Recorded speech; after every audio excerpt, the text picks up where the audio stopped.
Kia ora. Welcome to John John's Expedition and Game. Pipia, Ko, Mount Summers, Tukumonga, Ko, Selwyn River, Tuku Awa, Ko, Infantry, Tumatonia, Toku Hapu, Ko Ngāti Tumatonia, Oku Iwi, Ko Tumatonia, Tuku Tangata. In English, Mount Summers is my mountain, Lake Ellesmere is my river, Infantry New Zealand is my sub-tribe,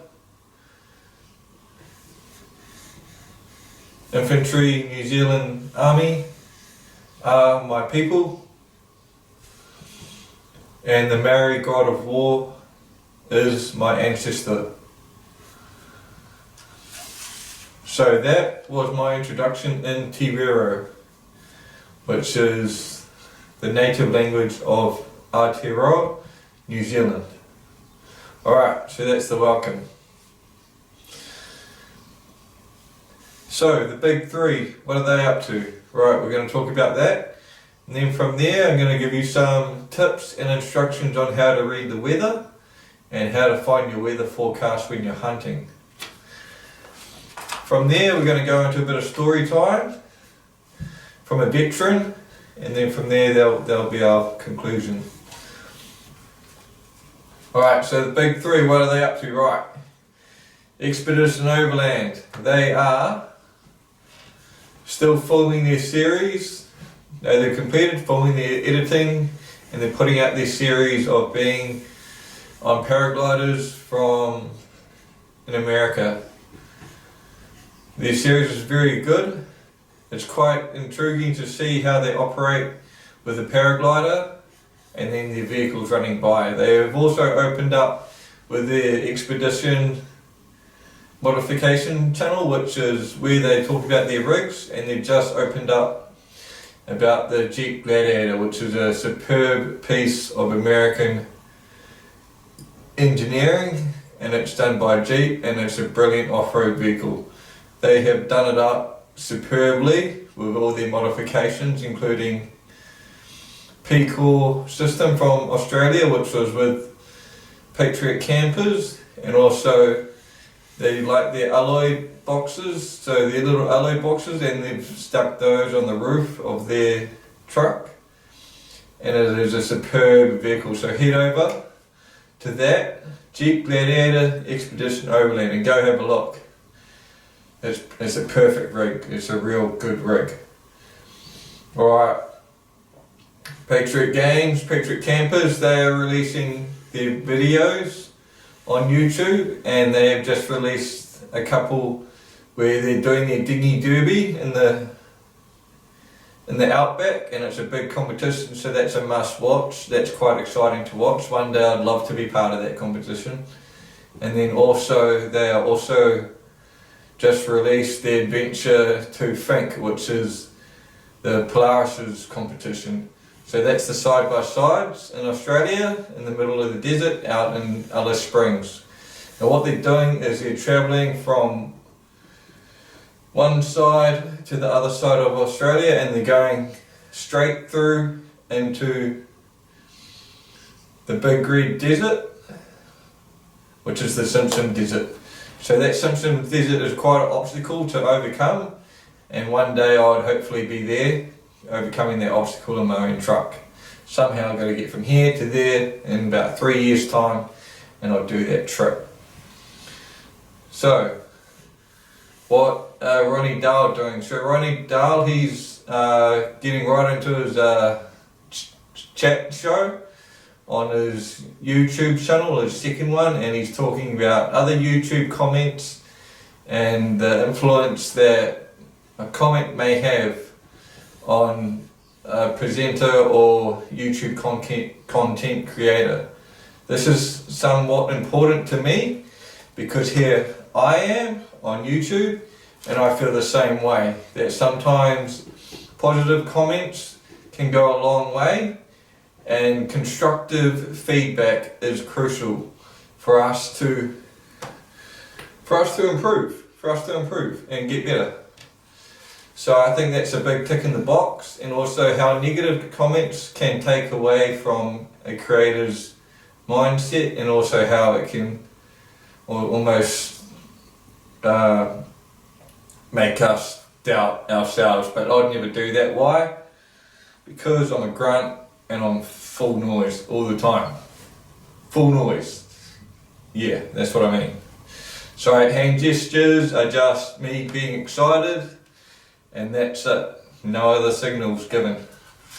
Alright, so that is Ronnie Dahl, and he's just releasing videos on his trips, and he's got one where he's got camping in the dark. Now he always somehow gets to 95 to 80% of his spots in the dark. I don't know why, but that's just him, and that's how he does his bizzo. So anyway, if I go camping, I'll make sure that I set up just before last light, and I'm always bedded into my location before last light, because that's what I do, and that's what soldiers do. We go in just before last night and we set up shop. Alright, so that's on the big three. That's on the big three done there. That's done. Alright, instruction on the weather. Alright, so when you're hunting, I want to give you tips on the weather and how you can go about receiving this information. So you can do this in a number of ways. First of all, you got your cell phone.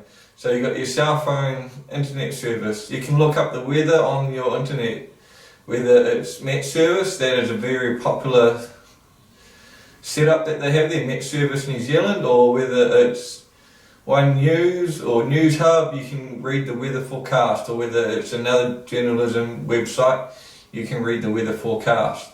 There's also the paper, so you can pick up the New Zealand Herald or the local Times for your area, and then you can read the weather forecast in there about where your location that you're going to over the weekend or over the next days of your trip. You can also look at the TV and watch the weather forecast on the TV. However, it's not that reliable sometimes, these forecasts, so what you might have to do is you might have to think outside the box. Thinking outside the box is per se linking up with a farmer that's in your area that you're going to be travelling into. So it might be the local farmer that's en route to your trip and you know him or may know of him, and what you can do is you can pull aside and you can ask him, hey man, so what do you think the weather's going to do in the next couple of days while I'm out doing my hunting or my adventuring? And the farmer might be able to look at the ranges, and he knows the area quite well, and he might be able to say, well, it's supposed to be a couple of downfalls of showers, you're going to get wet feet. So just make sure you stay away from the raging rivers and make sure that your crossing points are not too deep. So talk to the locals in the area. It might be the local service station, might be the local dairy, might be the local cafe. They know and they live in the area that you're going to be hunting in, so they will know what's going on. Ask them. They've lived there. They know what the weather's like 9 times out of 10, and they can read the weather a little bit more easier than if you're not a local. So think outside the box. Ask the locals before you go into the area and be like, hey, what's the weather going to be like? What are your thoughts? And they might be able to give you an accurate forecast, because the farmers, well, they spend their livelihood in the outdoors and they stay in the one area, so that's perfect, isn't it? Ask their knowledge. However, when it comes to reading the weather, I will be giving some expertise on how to read the weather in the next couple of podcasts, so in the weather systems that is happening with you. So that's all of the stuff here, all the weather. I'll be able to give you that as well. Alright, so story time. Alright, well, I've got a story for you, and it's the earthquake special. So in New Zealand, in the early 2010, we were on exercise and we were down south on a coastal township in the South Island. And it was in the morning, it was about 8 o'clock from memory, between 8 to 10 o'clock, and we were sitting there waiting out and just chilling. All of a sudden we could hear this rumble. We could hear the rumble and the low rumble through the ground. Then all of a sudden the window started shaking, the building that we're in, and they started rattling, and we knew, shit, it's an earthquake. So what do? We just sort of stood there and realised that where we were, the earthquake wasn't that bad. It was about a 4 on the scale. But all we knew is that shit, something's gone wrong. So this was the second Christchurch earthquake. And it was the big one. And it was bad. It was horrific. So what happened? Well, the entire New Zealand Defence Force that was on exercise, which was just south of Christchurch, we mobilised. And we pushed north 40 to 50 kilometres into Christchurch. And guess what? It was real time. No two ways about it, this was real time.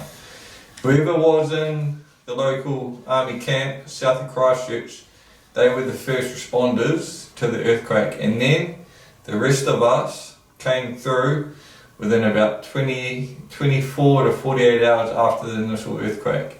And I'm telling you, the city was in chaos. The 4 avenues in Christchurch, they were obliterated completely. It was pretty bad for New Zealand to witness and seeing what was happening, but it was bad. So with our platoon and the company that I was part of at the time, we mobilised, and within 24 hours we were given briefings and timings, and then that was us, big rehearsal, and then we're off on the back of the truck into Christchurch City. And I'm telling you, for the next 3 months we were on cordon work. So we were the good guys protecting the 4 avenues from any undesirable persons who wanted to walk into the Christchurch City. We were also protecting the public away from the danger of the 4 avenues and the aftershocks. And I'm telling you, there's one thing that stuck to me, and that was the smell. The smell of the city. For about a month and a half, it would smell acidic, it smelled dusty, it smelled of broken plumbing, it smelled of deceased people, and the smell was so bad that sometimes you had to cover up, you had to wear a face mask. And the sights and the sounds, the sound, where you're on cordon and it's 12 o'clock at night and you've got sirens going off in the city, but it's deserted, no one is there. All the building alarm sirens are going off, you've got the local emergency sirens going off, and the situation is eerie. And then you get another earthquake, you get another aftershock, and then you get another one, and it's pretty bad, you know? Yeah, it was like that, pretty much. For a month solid, we were on the cordons, protecting the public away from the danger zones, from the red zone, but then also keeping out undesirable people. So, all of my friends and all of my comrades that served with me on that little operation for Christchurch, it was pretty hectic, I'm telling you. And I have some bad memories and some good memories of that. But we were on the cordons and we were on the outside, and the rest of the police, NZ Defence Force and the firemen and the rescue workers, they were on the inside doing the bizzo, getting into the nitty gritty. So I'm just telling you that that's part of my career, and that is a story that will always remain. The Christchurch earthquakes and how us soldiers got in there and helped out the local community. by being on the cordons in the early hours of the night to the early hours of the morning, patrolling and doing what we do best, keeping things safe. So that is story time for me, and that's on the big earthquake special for me. And my friends and comrades will adhere to those conditions that we went through. So and briefly, this is my podcast, my third one. And what do we cover? I covered the introduction in Te Reo, and then covered the big three, and then from there talked about the weather, and then story time from a veteran, which was about the big earthquake, and then that wraps it up. So thank you viewers and subscribers for watching and listening. It's been very appreciative. And have a Merry Christmas, and you'll hear from me after the New Year. Cheers. John.